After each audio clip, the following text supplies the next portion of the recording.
Hello moi-même, bonjour à toi auditeur, bonjour à tous, Stéphanie Freitag. Je suis très heureuse de vous retrouver aujourd'hui dans cette vidéo. Dans mes capsules pleines d'amour, mes invités viennent nous livrer quelques-uns de leurs secrets pour s'aimer plus et profiter pleinement de la vie. Aujourd'hui, j'ai la joie de recevoir Dan Debex. Bonjour Dan. Bonjour Stéphanie et bonjour à tous. Dan, à l'âge de 20 ans, tu as eu un grave accident de la route où tu as perdu en fait l'usage de tes deux jambes. Tu as été paralysé. Tu as refusé cette fatalité et en quelques années, grâce à l'auto-hypnose, tu as retrouvé l'usage de tes jambes. Une fois sur pied, tu as décidé de consacrer ta vie à l'hypnose et à l'enseignement. Tu es hypnothérapeute, docteur en psychologie clinique, formateur depuis 72, auteur, conférencier international. Tu as fondé l'École centrale d'hypnose il y a 52 ans, presque 53, dans quelques mois là, c'est ton anniversaire, qui forme des hypnothérapeutes avec éthique. Initialement sur Paris, mais aujourd'hui, tu as aussi des écoles à Nantes, Bordeaux, Lyon, Genève et Casablanca. Tout ça, tu dois avoir une sacrée équipe avec toi pour pouvoir faire tout ça. Bah, évidemment, il y a une équipe, mais bon, c'est pas fait tout seul. Bon, tu as dit, j'ai eu une paralysie. Effectivement, j'ai eu un grave accident. J'étais multifracturé, écrasement de moelle épinière, section de nerf sciatique. Et puis, ça n'a pas démarré tout seul, hein. J'ai fait 6 tentatives de suicide pendant les 8 premiers mois en hôpital, hein. C'est pas venu comme ça en claquant des doigts. Puis c'est grâce à ma sœur, mes parents et un ami que j'ai démarré dans l'hypnose parce que j'ai un copain qui était en première année de médecine et puis qui me dit, vous savez, quand on est jeune, j'ai vu des mecs extraordinaires aux États-Unis. Il y en a, il s'est guéri de la polio avec l'hypnose, il s'appelle Erickson.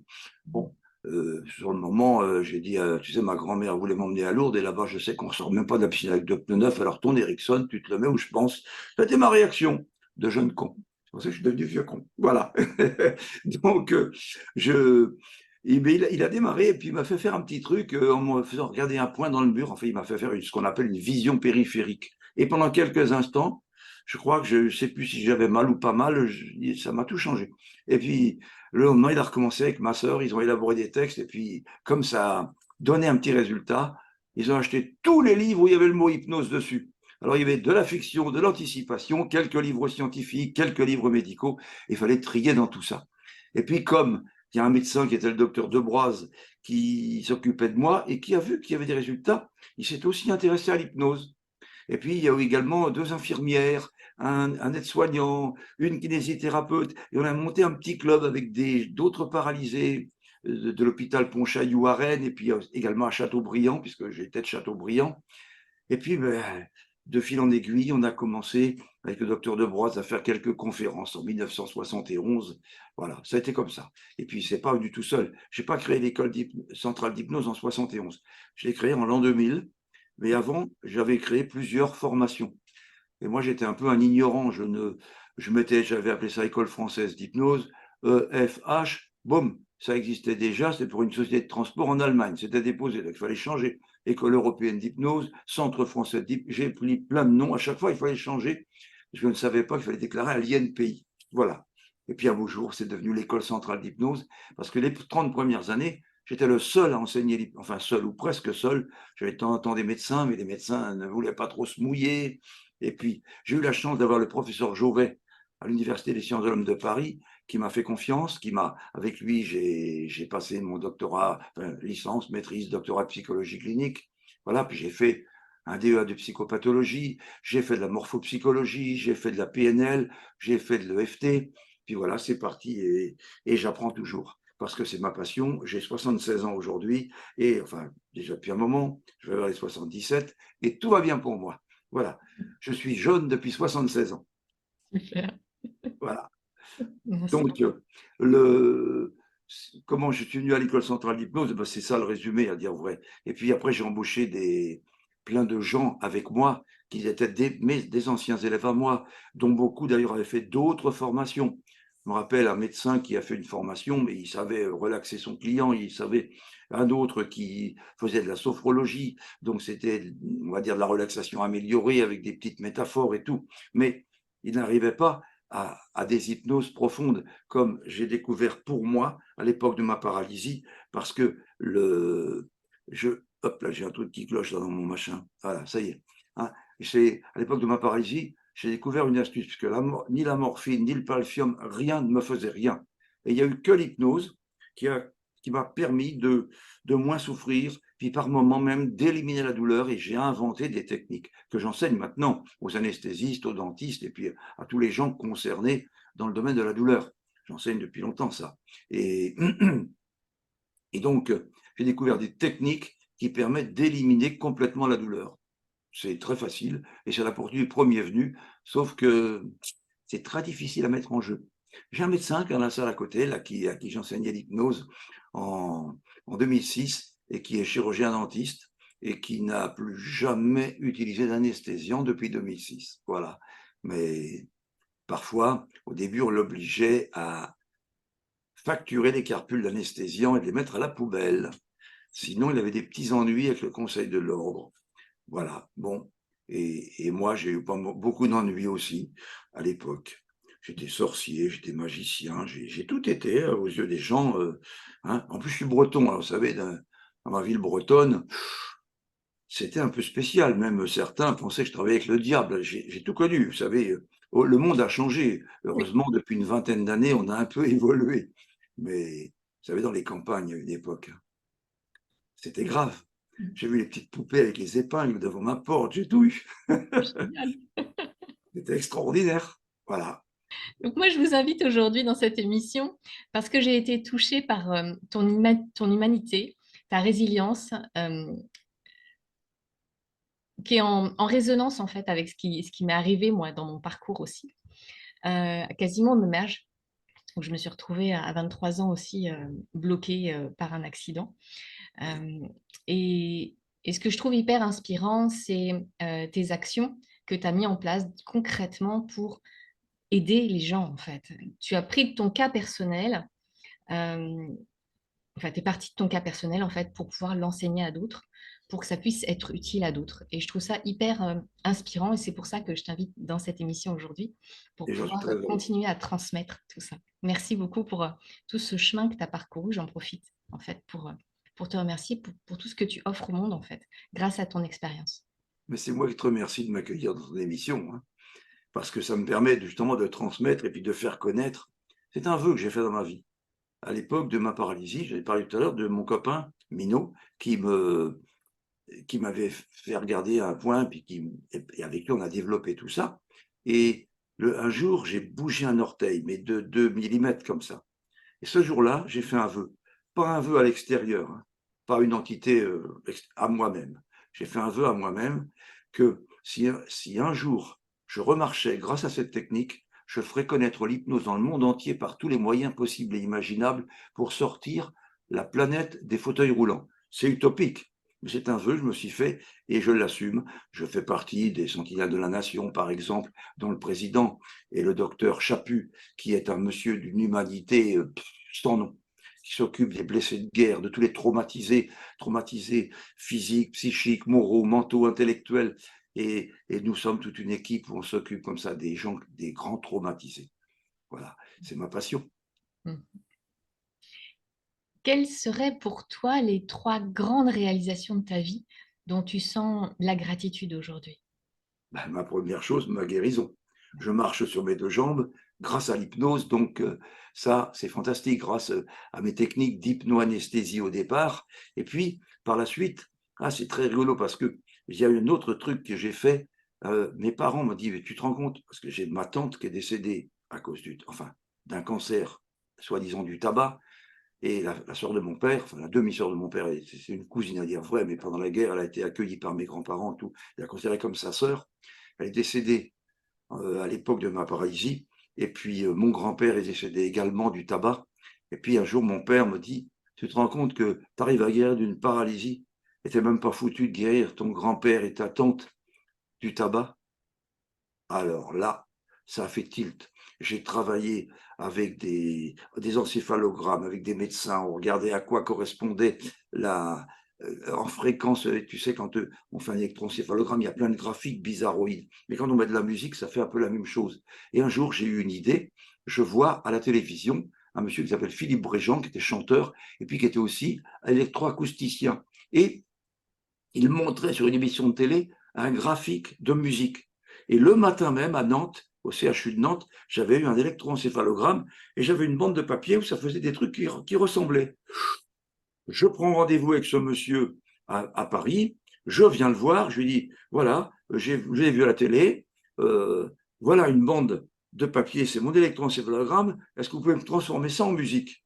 Il a éclaté de rire, il me dit non.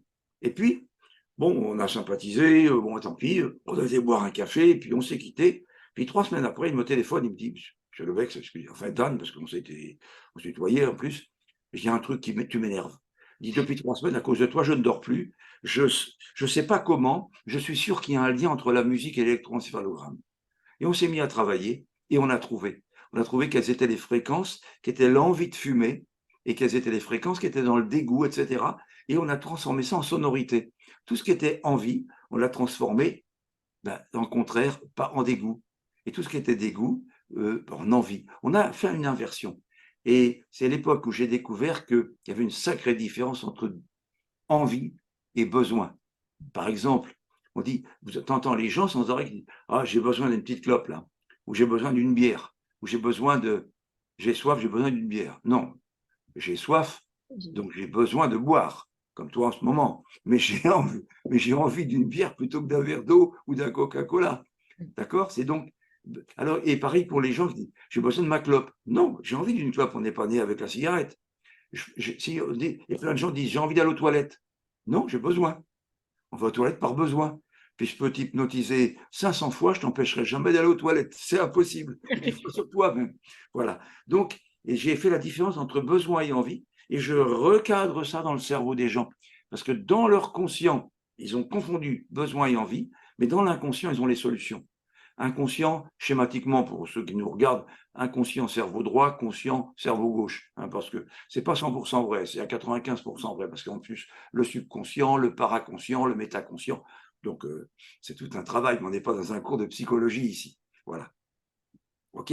Donc, c'est ma guérison, donc en premier. Et puis après, la méthode anti-tabac que j'ai créée à l'époque, elle a été copiée souvent, sans succès d'ailleurs, parce que la plupart des gens qui font une méthode anti-tabac, ils se contentent des suggestions verbales. Bien sûr, ça a de l'effet. Ils se servent d'hypnose ericksonienne ou d'hypnose hellmanienne ou d'hypnose, enfin, différentes méthodes d'hypnose. Voilà. Et puis, mais ils n'ajoutent pas la sonothérapie, ni l'olfactothérapie, ni la luminothérapie. En réalité, si on ne se sert pas des 5 sens, ça ne marche que sur ceux qui correspondent au sens par lequel on les sensibilise. Si c'est par suggestion verbale, ça correspond aux auditifs. Mais si c'est des visuels qu'on a en face de nous, il faut leur envoyer des lumières, etc. Et si c'est des kinesthésiques, il faut les toucher, les tac, tac, tac, ce qu'on appelle aujourd'hui le FT. Donc, et tout ça, parce que c'est très rigolo, hein, le FT, comme c'est pas créé par ceux dont on entend parler, Francine Shapiro pour le MDR et tout ça. Le MDR existe depuis Platon, Aristote et Pythagore. Hein, ça s'appelait pas comme ça, mais ça existe. Napoléon faisait de l'EFT, je vous signale. Hein. John Kennedy et Khrouchtchev aussi. Donc, et le général de Gaulle avait appris aussi quelques techniques. Parce que malheureusement, l'hypnose, elle n'est pas utilisée que par des gens honnêtes. Elle n'est pas utilisée que par des thérapeutes. C'est les plus grands hypnotiseurs, si je peux me permettre de le dire là. Oui. Hein, ça a été Rasputin pour le tsar, ça a été Wolf Messing après pour Lénine, ça a été Hanussen pour Hitler, mais ça a été un personnage qui a créé la première grande agence de communication, Edward Bernays, aux États-Unis. Edward Bernays est né en 1891, pardon, et il est mort en 1995. Il a été le communicant, c'était le neveu de Freud, qui utilisait des techniques de Freud, et qui a été le communicant de 5 présidents américains, mais qui a aussi conseillé un peu le général de Gaulle, avec le général Kroc. Bon, et puis par la suite, il y a aussi tous nos présidents ont des hypnotiseurs pour les aider à mettre en forme leur discours et leur façon de convaincre, par la gestuelle, par les mots, par le regard, par l'habillement. Parce qu'il faut savoir que la communication, les mots ne comptent que pour 7%. Le paraverbal, donc le timbre de la voix, le débit de parole, la puissance du verbe, etc., le ton confidentiel ou le ton coléreux, etc., 38%, et le non-verbal, donc la gestuelle, les attitudes, les mimiques, etc., 55%. Donc, à la limite, dans tout ce qu'on dit, tout le monde s'en fout. Voilà, c'est que 7%.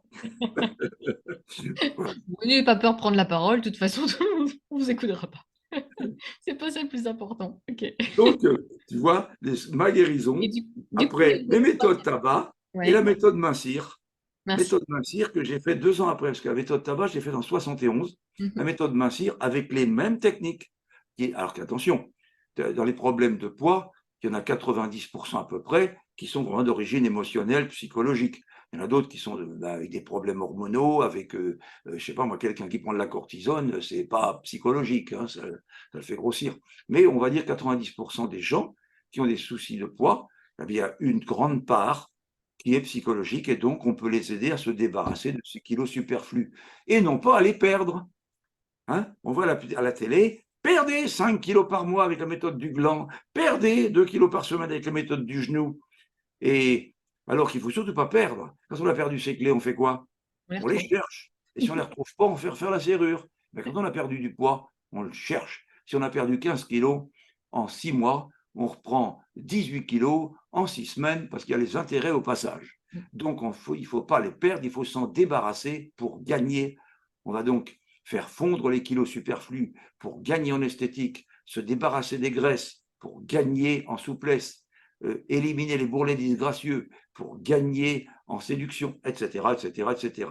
Mais c'est se débarrasser ou fondre pour gagner. Et donc, le petit conseil que je vais commencer à donner à tout le monde, éliminez de votre langage le mot perdre. Remplacez-le par gagner. Ça change tout, hein. Voilà. Et du coup, OK. ça a été quoi les étapes, les limitants que tu as rencontrés pour développer ta technique sur la mincir? Ah, les étapes limitantes, ça a été souvent des médecins. Des médecins qui, c'est logique en même temps. Le gars qui a fait 7 ans d'études, et puis un jour tu lui montres qu'il y a autre chose que ce qu'il a appris, il n'a pas envie de changer, à part quelques-uns. Moi, j'en ai beaucoup qui m'ont suivi.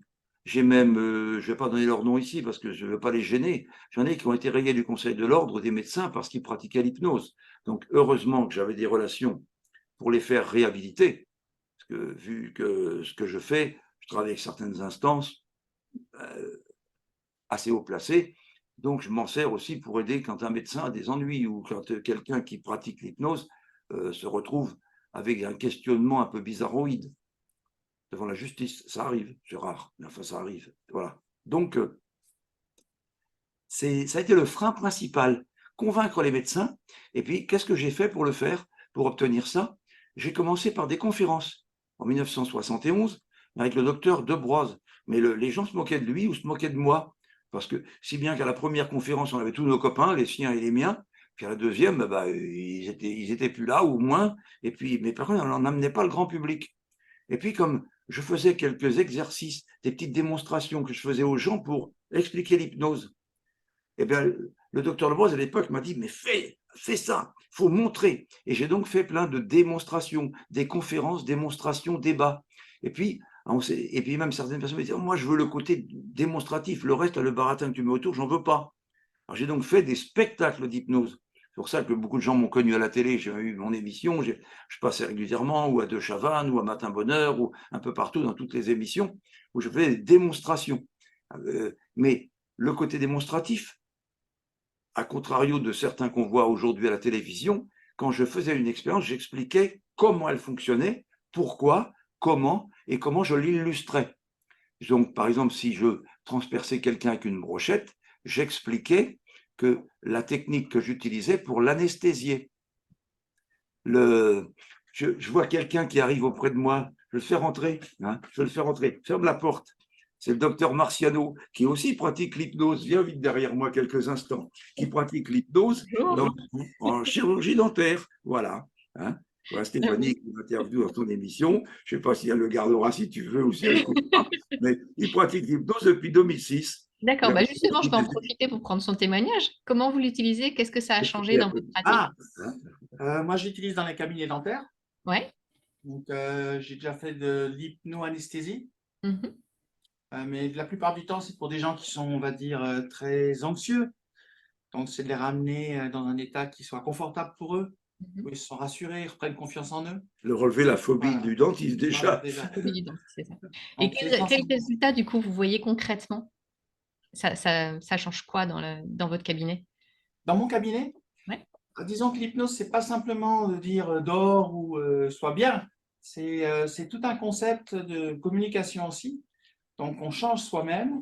On va utiliser des vocabulaires qui sont la plupart du temps très positifs, en évitant toutes les formes négatives. Donc, c'est agréable pour les gens, on va dire. Assieds-toi. Ah bah, c'est agréable pour les gens. Ça commence déjà par comment allez-vous bien? C'est des petits détails. Voilà, donc c'est vrai que pour les gens, c'est très, très, c'est rassurant et ils se sentent bien. Donc, moi, j'ai toujours de la musique dans le cabinet, pas énergie, ni skyrock, mais plutôt Des sons spéciaux dont je parlais des tout sons à l'heure. spéciaux ou alors des musiques vraiment De détente? intelligents. Donc, et je leur dis, je mets ça, ils me disent, ah, ça me calme. Je dis, oui, surtout, c'est surtout moi, parce que sinon, je suis très nerveux. Et puis, c'est pas génial avec la roulette, de faire comme ça. C'est ce que je leur dis, voilà. Mais vous savez, c'est ce que j'ai appris chez Dan. Quand il fait ses expériences, par exemple, où il va créer une chose qui pourrait générer une douleur, quelquefois il crée une confusion chez les gens complète. Il dit, je vous rassure, ça marche la plupart du temps. Et ça, les gens sont bloqués comme ça quelque part, et puis ça marche très très bien. Donc j'utilise un peu la même technique de temps en temps. Il faut un peu d'humour, sinon Oui. ça les détend. Voilà. Voilà, c'est important. Ouais. Donc, Merci ça a beaucoup. changé ma vie, voilà, Oui. et celle de beaucoup de patients. Voilà. Vous savez, dans le langage, je peux vous raconter une anecdote. Oui. J'ai un praticien qui m'a envoyé une patiente parce qu'il n'arrivait pas à l'anesthésier. Elle avait mal aux dents, ils n'ont jamais réussi. Et elle vient me voir, donc adressée par ce confrère, et puis je discute un petit peu avec elle, et je lui dis, est-ce que vous voulez goûter à l'expérience? Alors, je la préviens très vite aussi que peut-être elle aura toujours l'impression d'être présente, mais moi, je sais si elle est partie en hypnose ou pas. Donc, à la fin de la petite expérience, elle me dit, mais je crois que je ne suis pas partie. J'ai dit, si, vous êtes partie, je l'ai vu et tout. Et donc, la fois suivante, elle vient et je lui fais une anesthésie qui a fonctionné extrêmement bien. Mais je n'ai jamais utilisé le terme anesthésie. J'ai dit, je vais endormir votre dent, vous allez ressentir une sensation agréable autour de votre dent, un engourdissement, etc. Et en fait, c'est une patiente qui avait failli mourir sur une table d'opération avec une anesthésie. Et pour elle, anesthésie était synonyme de quelque chose de dramatique, de risqué. Donc, quelque part, elle s'était bloquée. Et voilà, donc ça a extrêmement bien marché. T'en as C'est fait un combien, exemple. toi? Donc, je suis en hypnose, je ne les compte pas parce que je les oublie. Et du coup, si on veut aller à votre cabinet, c'est où? Alors, j'ai 2 cabinets, j'en ai un en France. Ouais. Et j'en ai un en Suisse, à Lucerne, au centre de la Suisse. Je suis plutôt en train de quitter la France pour aller en Suisse. Voilà. D'accord. Donc, Donc, si on veut venir vous voir, c'est en Suisse. ouais, après, je fais une dentisterie un peu particulière. Je fais une dentisterie très biologique. Donc, j'ai beaucoup de gens qui ont des gros problèmes de santé qui viennent me voir. Mais vous pouvez aller sur mon site si vous voulez. On va rajouter votre lien vers le site sous la vidéo. Voilà. Si vous voulez. Voilà. Ça s'appelle Marciano et puis Lucerne en Suisse. Lucerne. Puis, c'est un joli lac. Vous êtes la bienvenue. Merci. Au plaisir. Merci beaucoup pour votre participation. Merci. Merci, Bruno.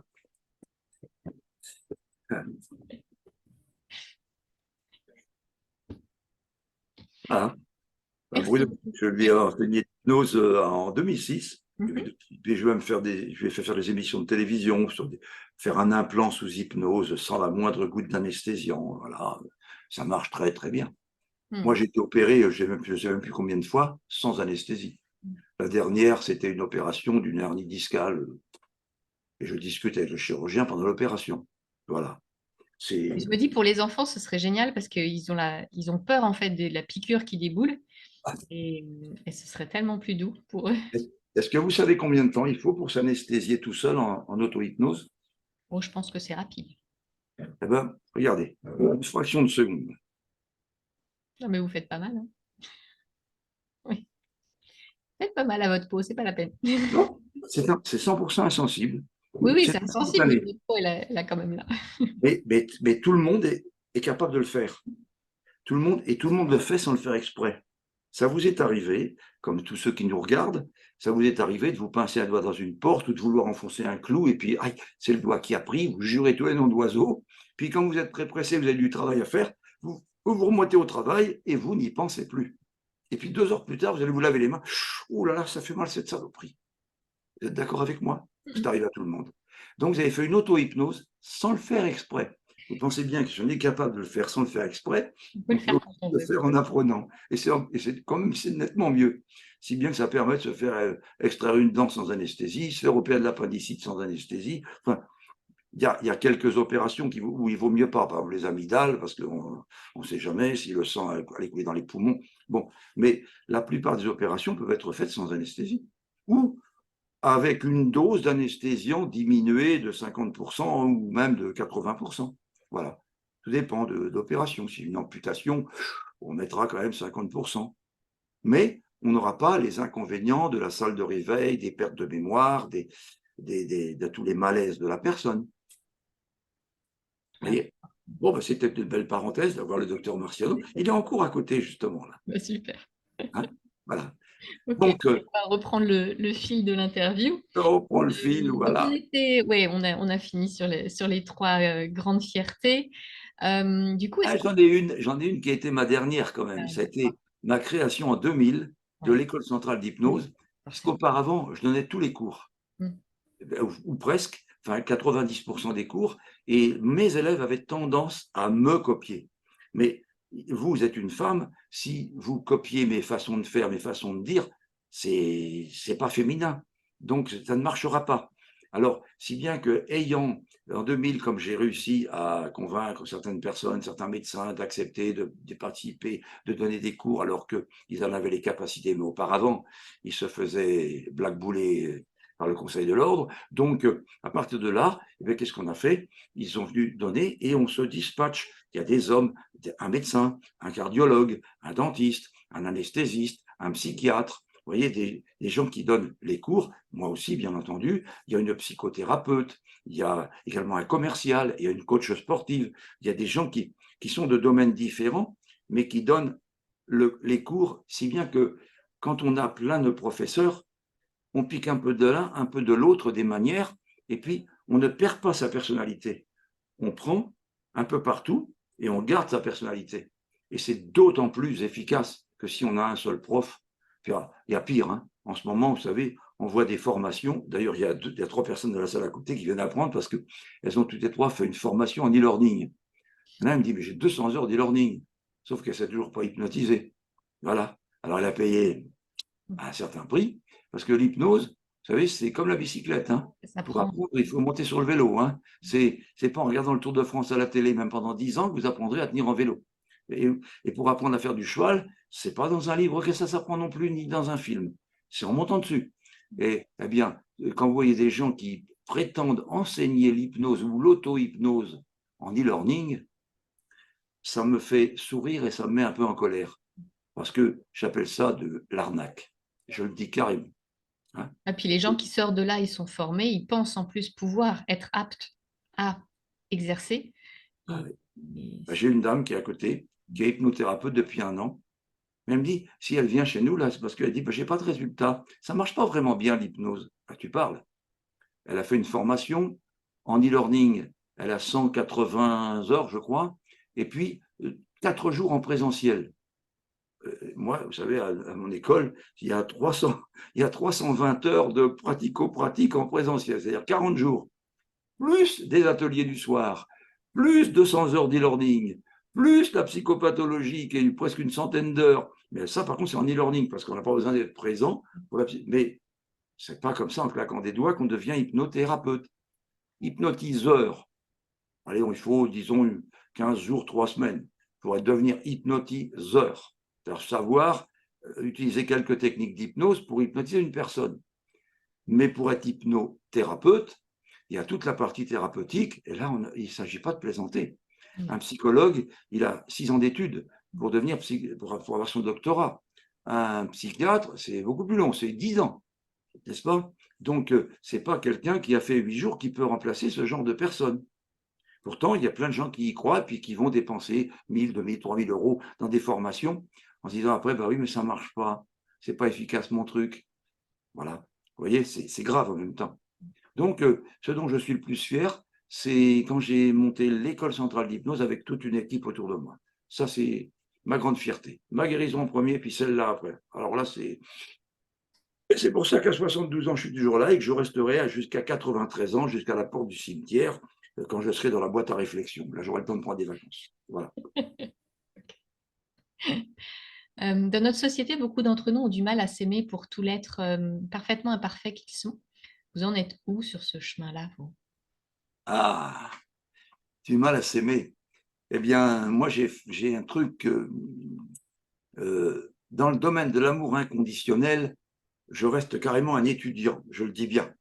Mais en mettant, et je vais choquer des gens, en mettant de côté toutes les croyances, j'ai développé la recherche de la connaissance, car j'ai découvert que croire, c'est se priver de connaître. Donc je ne crois plus en rien. Attention, je ne vais pas dire que je ne crois plus dans ma femme, dans mes, vous voyez, mais par contre, je ne crois en rien de ce qui vient de l'extérieur. Je n'adhère à aucune religion, aucun parti politique, je ne crois pas dans le sport, je forme des sportifs, j'assiste à des trucages gigantesques, je ne crois pas. J'ai arrêté de croire, c'est où je connais, ou je ne connais pas. Donc, si vous voulez, on n'en finit jamais assez d'apprendre à aimer. D'accord? Aimer, ça s'apprend, ça se cultive. Et dans le domaine professionnel, le mot-clé pour mon enseignement, c'est la bienveillance. Et ça commence par ça, déjà l'amour. Hein, de s'abandonner à l'autre et dans la bienveillance. J'espère avoir à peu près bien répondu à votre question. Tout à fait. À ta question, excuse-moi. Oui. Est-ce qu'il y a eu un moment dans ta vie où tu as senti ce changement de recherche à l'extérieur pour une Bah, recherche à l'intérieur? oui, bah oui, mais c'est à l'époque de mon accident. À l'époque, moi, j'étais élevé dans le catholicisme. Et puis, c'est le jour où ma grand-mère a dit, il était question de m'amputer de la jambe gauche. Ma grand-mère me dit, ah, mon petit Dan, rassure-toi, fais une prière au bon Dieu. On va te couper qu'une jambe, on aurait pu te couper les deux. Ben, avec ça, tu as le moral, tu comprends. Et 2 heures plus tard, je tentais de me suicider. Bon, donc, et puis, c'est là que j'ai fait décrocher, j'ai abandonné tout ce qui était religion, politique, fanatisme d'artiste ou de sportif ou non, j'ai découvert ce qu'on appelle la foi, mais la foi en soi. Plein de gens confondent croyance et foi. La spiritualité, elle est de l'intérieur. Il y a un exercice, alors on ne peut pas le faire là comme ça à l'antenne, il y a un exercice où je montre à chacun qu'on a un PDG qui s'appelle l'inconscient. Et l'inconscient, le PDG, c'est comme dans un hypermarché ou dans une entreprise. Il y a un PDG, il donne ses consignes au directeur général. Le directeur général retransmet ce qui est concerné au directeur technique, au directeur administratif, au directeur comptable, au directeur commercial, etc., qui redispatchent à leurs employés, et on va comme ça jusqu'au balayeur de l'entreprise. D'accord? Eh bien, notre corps, c'est exactement une entreprise. On a le cerveau droit, l'inconscient, c'est le PDG. Et puis, on a le conscient, le cerveau gauche, le directeur général, qui dispatche ses ordres au directeur technique, enfin, le cœur, le foie, la rate, le pancréas, l'estomac, l'intestin, la vésicule biliaire, les reins, les muscles, etc. Il redispatche ses ordres, et puis, tous ces ordres, ils vont, parce que chaque organe, chaque nerf, chaque muscle est un système de pensée. Vous savez, un rat, il pense, hein, comme un chat ou un chien, mais une puce, elle pense aussi. Mais un microbe, il pense également. Une cellule dans notre corps, elle pense, que ce soit un globule rouge ou un globule blanc, mais la cellule qui est encore plus petite dedans, elle pense aussi. Et l'atome qui est dans la plus petite cellule, il pense. Et les protons, les neutrons qui sont dans l'atome, ils pensent aussi. Ils pensent, et si le PDG, l'inconscient, donne des consignes, toute l'entreprise suit les consignes. Donc si on donne des consignes de santé, l'entreprise tout entière va vers la santé. Mais si l'inconscient donne des consignes de phobie, de poids, de sucrerie, d'alcool, de tabac, eh bien, le corps entier suit les consignes. Donc, il faut rééduquer et pour redonner pour redonner, pardon, les commandes à l'inconscient. Alors que on a cultivé chez nous, particulièrement en Europe et surtout en France, on endort le conscient dès la naissance pour surdévelopper le conscient. Pardon. Hein, voilà. Hein, voilà. Donc, et alors qu'en Asie, dans certaines régions d'Asie, on s'appuie sur ce qui est dans l'inconscient pour développer le conscient. Nous, on l'endort. Attention, ce n'est pas de moi. C'est déjà Platon, 350 avant Jésus-Christ, appelé le cerveau droit le cerveau de la connaissance. Con qui veut dire avec. Avec la naissance, nous avons ce cerveau stocké. Et disait que, et puis après, plein d'autres ont dit comme lui, Jung, Freud, on n'ajoutera même pas peut-être un dixième ou un centième ou un millième dans l'inconscient par notre conscient. Dans une vie entière, notre inconscient est complet. Avec ce qu'on enseigne dans le conscient, on va rajouter quelques petits ingrédients, peut-être. Mais le problème, c'est que beaucoup de gens confondent inconscient et conscient automatisé. L'inconscient, il est complet à naissance. Et puis, par contre, vous avez appris à faire du vélo, mais vous l'avez appris consciemment. Et automatiquement, aujourd'hui, même 20 ans, on est 20 ans sans monter sur le vélo, on tient en équilibre parce que c'est passé dans la partie inconsciente. Mais c'est du conscient automatisé. Ce n'est pas inconscient, ce n'est pas de naissance. D'accord? Et plein de choses que l'on apprend ne sont pas de naissance et on a l'illusion que c'est de l'inconscient. Mais quand on retourne dans notre inconscient, à l'essence même de notre inconscient, on a ce qu'on appelle la loi d'attraction. On attire ce qu'on veut à nous. Voilà. C'est très puissant. Merci. Au quotidien, il n'est pas toujours évident de prendre soin de soi. Vous faites quoi, vous, dans votre quotidien pour prendre soin de votre conscient, votre inconscient, votre corps, vos émotions? Si. Le problème, alors je vais revenir à ce moment-là. Quand on a appris à marcher, on a mis combien de temps pour être capable de tenir en équilibre sur nos pieds, avec les bras ballants de chaque côté, et puis en tombant, heureusement on ne tombe pas très haut, on est tout petit, et puis un beau jour on arrive à marcher, ça devient automatique, on se met debout, on marche, on fait du vélo de la même façon, on conduit une voiture de la même façon, on apprend, et ensuite c'est automatique. Mais moi je pratique tous les jours l'auto-hypnose, mais je n'ai même pas besoin d'y penser, c'est devenu automatique. Sans l'auto-hypnose, je n'aurais jamais remarché. Mais aujourd'hui, quand je marche, c'est comme toi, tu marches, mais j'ai automatisé un nouveau circuit. J'ai des nerfs sciatiques sectionnés, ils ont été remplacés par d'autres circuits nerveux. Moi, j'ai mon nerf sciatique poplité externe en jambe gauche, il y en a entre 57 et 58 pour le remplacer. C'est vrai que dans le corps humain, on a, paraît-il, 8000 nerfs moteurs. Je ne sais pas comment ils ont compté, 8000 nerfs moteurs, 80 000 nerfs sensitifs périphériques hautes, et environ 1,5 million de terminaisons nerveuses. Mais sur 8000 nerfs moteurs, est-ce que tu sais avec combien tu fonctionnes? À peu près 350. Si la création, qu'on appelle la nature, ou que certains appellent Dieu, nous en a donné 8000, c'est qu'en principe, ils sont utiles. Sauf qu'on nous a désappris à les faire fonctionner. Notre inconscient savait à la naissance. Mais l'éducation qu'on nous donne, l'instruction, le mode de vie, la société, aujourd'hui les réseaux sociaux, etc., quand on voit que dans les réseaux sociaux, 80% de l'information est fausse, mais pourtant c'est ça que suivent les jeunes d'aujourd'hui, et même des adultes d'ailleurs quelquefois. Hein, alors que je travaillais dans un certain service un peu discret il y a quelques jours, on a montré qu'il y avait dans un certain réseau social 83% de l'information qui est fausse. Bon. Quelquefois, elle n'est pas fausse, mais elle est tronquée, si bien que le résultat, il est faux. N'est-ce pas? C'est comme ça, c'est la vie. Et c'est depuis que le monde est monde. Donc, je ne sais pas comment le changer. On peut changer soi. On peut difficilement changer les autres. Et du coup, qu'est-ce que vous faites pour vous, du coup, Pardon?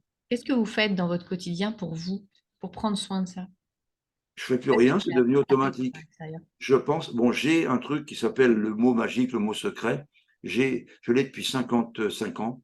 C'est un mot qui me permet de me mettre en auto-hypnose. Tout à l'heure, quand je me suis pincé la main, c'est ce que j'ai fait. Je pense le mot et puis c'est bon.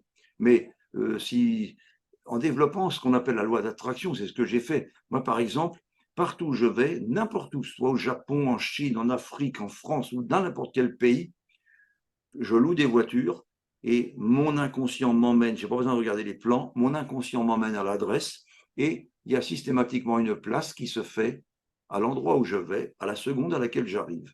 Je stationne toujours devant la porte de l'endroit où je vais parce que je pratique ce qu'on appelle la loi d'attraction. Mais ça s'apprend. C'est de l'auto-hypnose déjà, hein, au départ.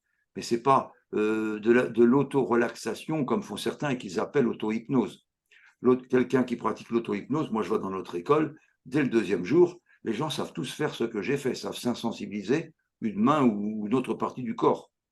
Et puis, avec un peu d'entraînement, au bout d'un mois, ils sont tous capables d'aller se faire extraire une dent sans anesthésie ou autre chose. C'est juste un petit peu d'entraînement. Et donc, tout ce qu'on fait dans la vie, on l'a appris pratiquement. Tu es d'accord? Mais tu l'as appris, et puis au bout d'un moment, c'est automatique. L'auto-hypnose, c'est exactement la même chose. On l'automatise. Voilà. C'est facile. C'est à la portée du premier venu. Okay. Et du coup,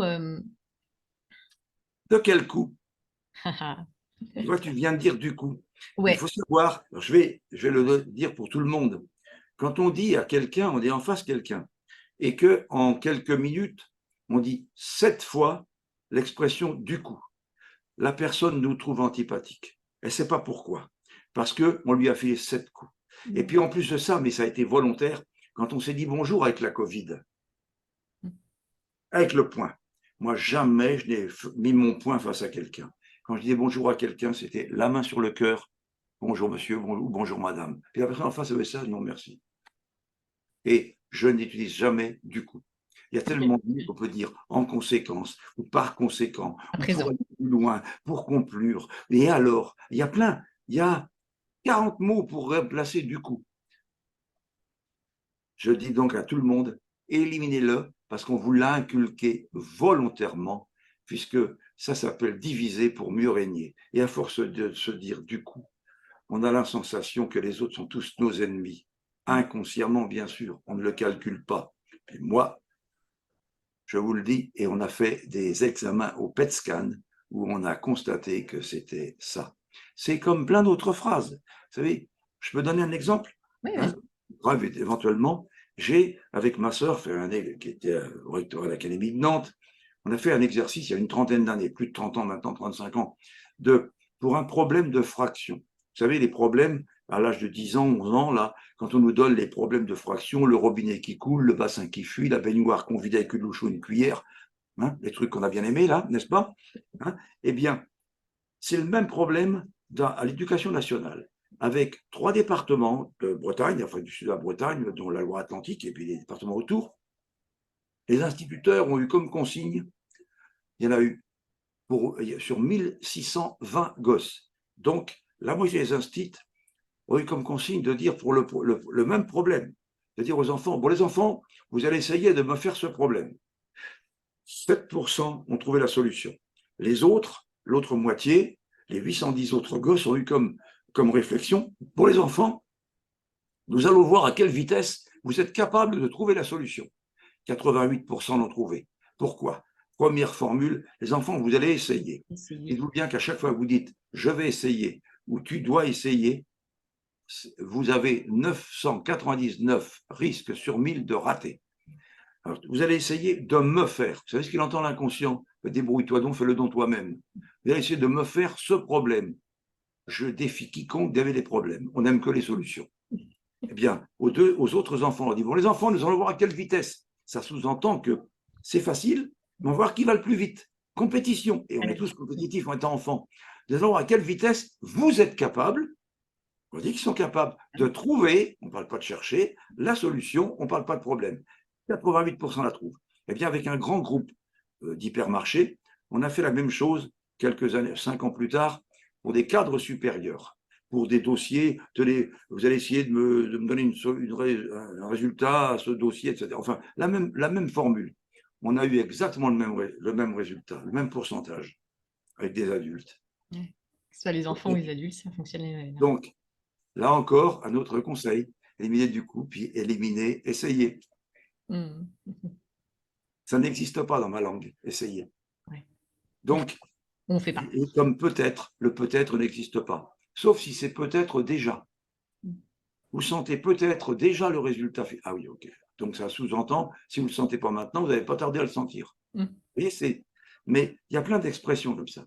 Et bien, on apprend ça en auto-hypnose et on apprend, moi j'ai un cours qui dure 2 jours sur le principe de la loi d'attraction pour attirer à soi la réussite. Et c'est à la portée de tout le monde, mais de tout le monde. Il y a des gens dans la vie, vous savez qu'il y a des gens, quoi qu'ils fassent, tout leur réussit. Tout, tout, tout. Financièrement, socialement, professionnellement, amoureusement, tout leur réussit. Et puis d'autres, quoi qu'ils fassent, c'est dans le mur, échec total. Eh bien, ceux qui réussissent, c'est pas lié à leur aspect physique. Si c'était ceux qui sont les plus favorisés physiquement, ça se saurait. Non, non, pas du tout. C'est là-dedans que ça se passe, dans la pensée. Et justement, il y a Bouddha qui avait dit prends garde à tes pensées car elles deviennent des paroles. Prends garde à tes paroles car elles deviennent des actes. Et après, il y a Athème qui a ajouté prends garde à tes actes car ils deviennent des habitudes. Prends garde à tes habitudes car elles deviennent ton caractère. Et moi, j'ai ajouté derrière. Et toute pensée se réalise tant qu'elle n'est pas remplacée par une autre plus puissante. Quand on dit plus puissante, ça veut dire plus valorisante, plus enrichissante, plus gratifiante, plus honorifiante. Chacun sa vie, chacun ses envies, chacun ses goûts. Et alors ça s'apprend à penser d'une autre façon. Ça s'apprend, c'est 4 jours, 4 jours en auto-hypnose. Vous savez, vraiment, les techniques à fond d'auto-hypnose, ce n'est pas quelques heures, comme pensent certains. En 4 jours, vous automatisez vraiment l'auto-hypnose. Vous savez, vous hypnotisez vous-même, mais pour plein de choses différentes, pour devenir un gagneur et non plus un perdant. Vous savez que si vous êtes là en train de me regarder en ce moment, ben c'est que vous êtes des gagneurs à la base. C'est qu'au moins vous avez été premier, au moins une fois dans votre vie, vous avez été premier sur 300 millions de spermatozoïdes. Et c'est seulement les circonstances de vie qui ont fait parfois de vous des perdants par la suite. Voilà. Est-ce que vous auriez des conseils, est-ce que tu aurais des conseils sur l'estime de soi, pour renforcer l'estime de soi? Pour renforcer l'estime de soi,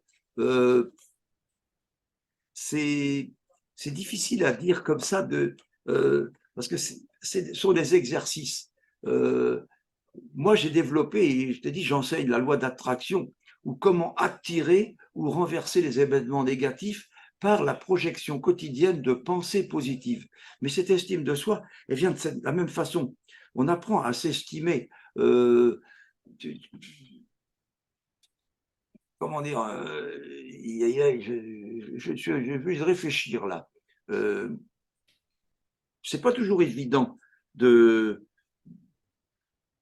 Moi, j'étais un hypersensible étant enfant, ok? J'étais un hypersensible, timide, coincé de chez coincé. Aujourd'hui, je discute avec un président ou un clochard de la même façon parce que je suis moi et toi, t'es toi. Oh, pardon, c'est pas vrai. Hein, je suis moi et les autres sont ce qu'ils veulent, et plein de gens font tout par rapport aux autres. Moi, je ne fais rien par rapport aux autres, je fais tout par rapport à moi. Et plein de gens ne savent pas justement comment faire. Quand tu montes en avion, je pense que presque tout le monde est monté en avion, il y a l'hôtesse qui vous dit à un moment donné, en cas de, enfin, vous donne plein d'informations, puis elle vous dit à un moment donné, en cas de dépressurisation de la cabine, les masques à oxygène tomberont devant votre nez.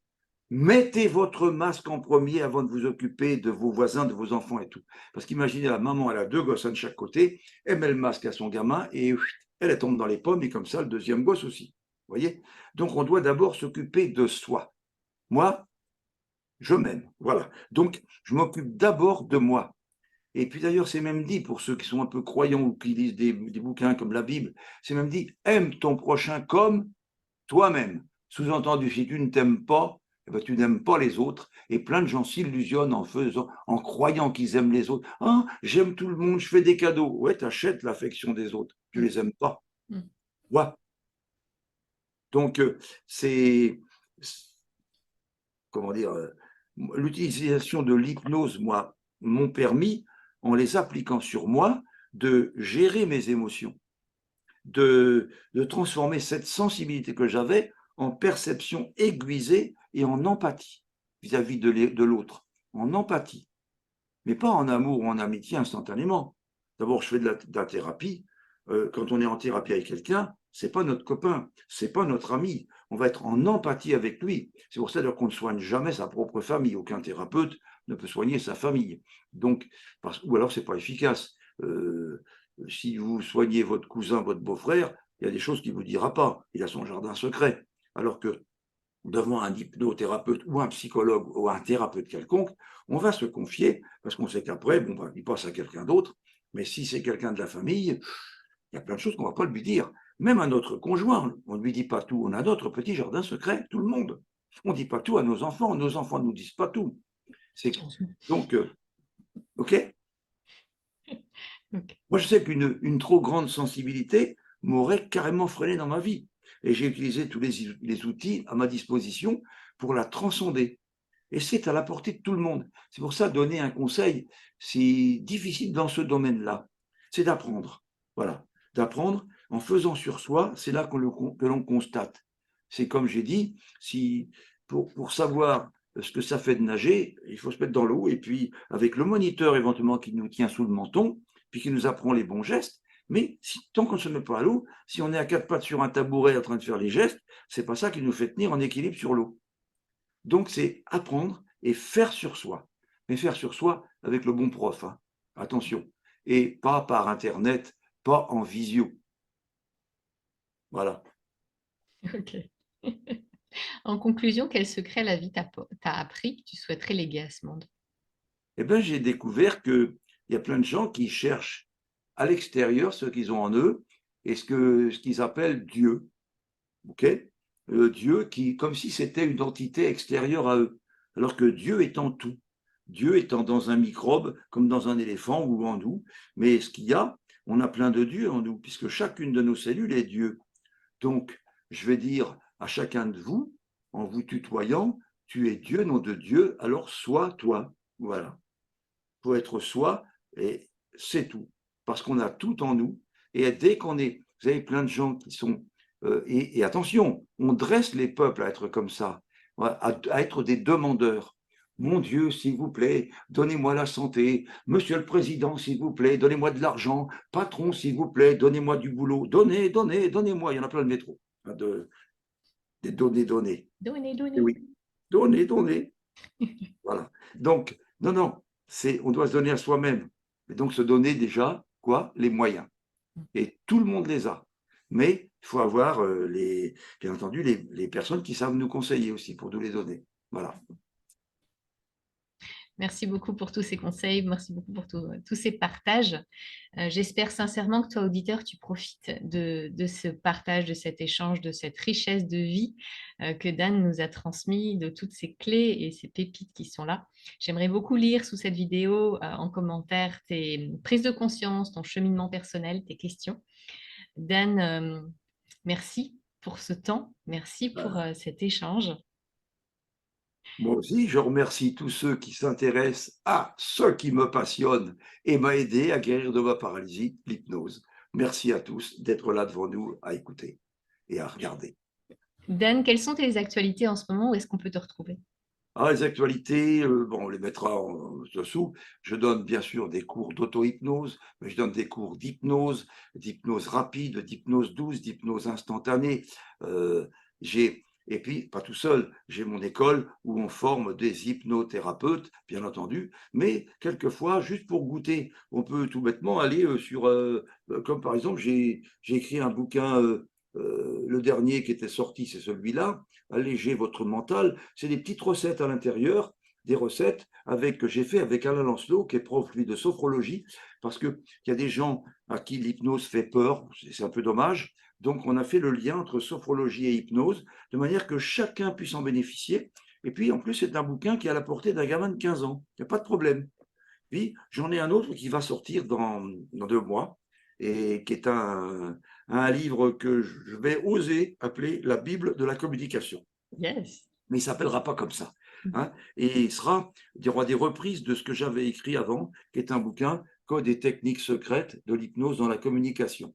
On apprend à communiquer avec intégrité, bien entendu. Ça, c'est un livre que c'était le dernier que j'avais fait, qui est pour des thérapeutes, mais même non hypnothérapeutes, tous les thérapeutes, un médecin pour tout le monde, mais c'est aussi pour un élève à l'école qui est timide et qui veut savoir parler devant son prof. C'est également pour quelqu'un qui doit faire une soutenance de mémoire, etc. C'est savoir parler en public sans avoir le moindre trac, en étant, tiens, cool, décontracté, et en ayant tous les ingrédients qui permettent de convaincre, les ingrédients visuels, auditifs, kinesthésiques. Ah oui, parce qu'il faut savoir que tout le monde, vous savez qu'on a tous les 5 sens, hein, les 5 sens, la vue, l'odorat, l'ouïe, le goût, le toucher, c'est ce qu'on croit. Et tout le monde a l'un des 5 sens qui fonctionne à peu près à 55%. Un autre des 5 sens qui fonctionne à 33%, et les 3 derniers, c'est 6%, 4%, 2%. Donc, on fonctionne tous sur 2 sens essentiels. Et si vous avez quelqu'un qui n'est pas des mêmes sens que vous ne savez même pas de quoi il parle quand il vous parle. Et si vous avez quelqu'un qui est exactement dans les mêmes sens que vous, eh bien, ça devient votre ennemi en quelques jours. Et oui, donc l'idéal, c'est d'avoir un sens en commun avec l'autre et puis un sens différent pour être complémentaire. Alors ça, je l'enseigne là-dedans, dans ce livre, comment faire. Et ça aide beaucoup de couples et beaucoup d'associés dans les sociétés. Mais si on va aller aux plus vieux que j'avais et qui sont encore dans le commerce, c'est Mincir sans privation que j'avais, qui en 28 jours, on s'autoprogramme à mincir. Et puis le tabac, mon tout premier, mais qui n'était pas sous cette forme-là, le tout premier, il avait un autre aspect. Et là, à chaque fois que je l'ai réédité, à chaque fois, j'ai rajouté des ingrédients qu'on découvrait. Par exemple, là, au début, c'était avec des électroencéphalogrammes. Puis après, on a découvert le PET scan. On a trouvé des petites astuces dont a parlé le docteur Marciano tout à l'heure. Vous savez, des sons. Par exemple, lui, il a des sons, des sonorités qui font 35% du travail en anesthésie. Et là, c'est pareil. Les sons qu'il y a, les fréquences sonores que l'on passe dans le cessez de fumer font 35 à 40% du boulot. Voilà. Donc, vous voyez, c'est des ouvrages, puis j'en ai d'autres, il y en a qui sont dérivés. J'avais un truc sur le sommeil, et puis donc un autre qui va sortir, je ne vais pas tout vous montrer, hein, d'ailleurs, punaise, mais tout ce qu'il a écrit. Donc, je vais mettre sous cette vidéo, vous allez retrouver en fait tous les liens pour pouvoir suivre Dan. Merci beaucoup, merci pour tout ce temps passé ensemble. Cher auditeur, écoute ton cœur, suis ta boussole de joie. Et je te retrouve le mois prochain dans une nouvelle interview toujours aussi inspirante. À très bientôt. Merci Stéphanie et merci à tous.